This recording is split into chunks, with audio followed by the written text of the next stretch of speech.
We all know water is essential, right? But what happens when it shows up uninvited inside your home? Well, that's when it goes from a friend to a pretty destructive enemy.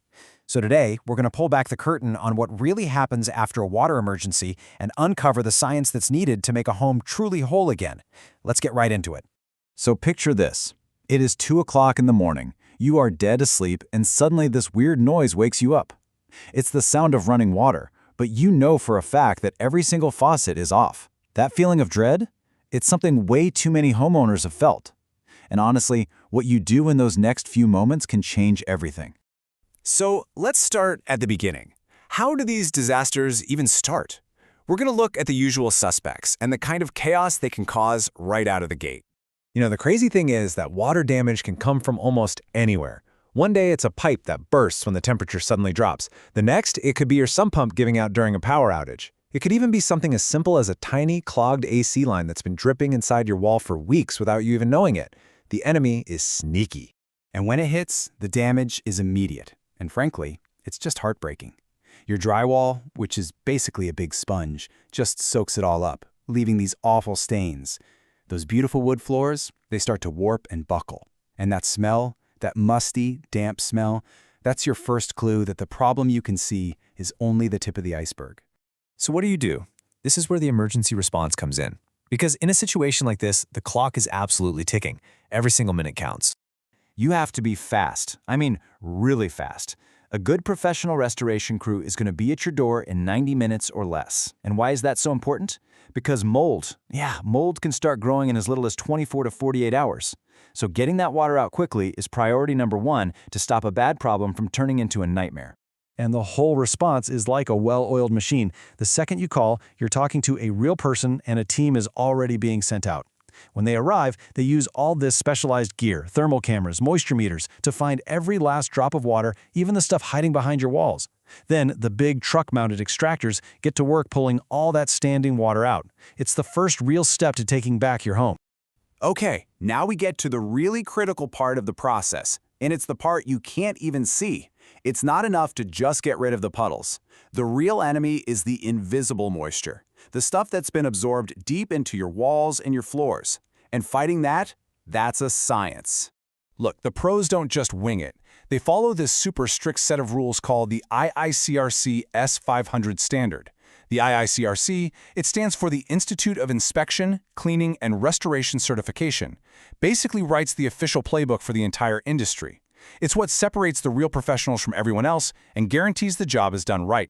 Also, you have to know that not all water is the same. It gets broken down into 3 categories.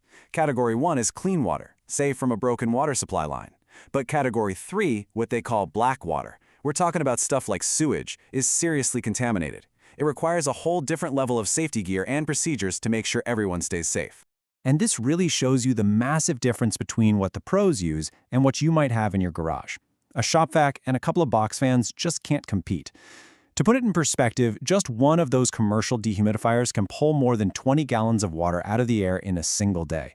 That's the difference between just hoping your house is dry and having the scientific data to prove it.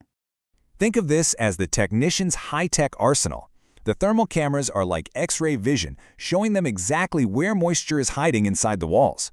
The moisture meters give them precise readings. Then you have these super powerful air movers and dehumidifiers that all work together to create this vortex of dry air, literally pulling the moisture right out of the building materials themselves. Now this part isn't a magic trick. It takes time. Properly drying a house usually takes a few days of really careful monitoring. Technicians have to come back every day to take new readings and adjust the equipment. They're making sure that everything, from the surface of the drywall to the wood studs deep inside the wall, gets back to its normal dry state.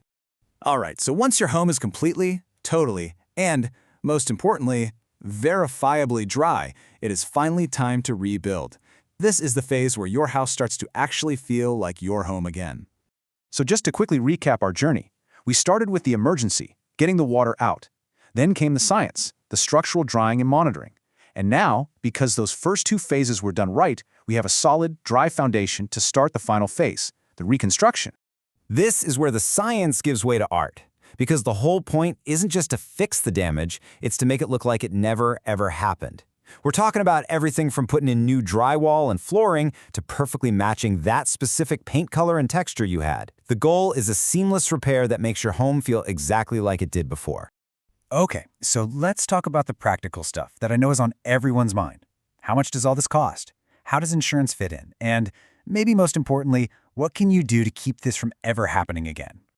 Let's be honest. This is one of the first questions any homeowner has. It's a huge worry. So let's break down what actually goes into the cost of a restoration job and how your insurance policy can be a huge help. There's no one-size-fits-all price tag here. The final cost really depends on a few key things. How much water are we talking about? Was it clean water or contaminated? What kind of materials got wet? I mean, think about it. Drying out a concrete basement floor is a completely different job than trying to save delicate hardwood floors. Now here's a really important tip about insurance. Most policies will cover damage that is sudden and accidental, like a pipe that just bursts out of nowhere.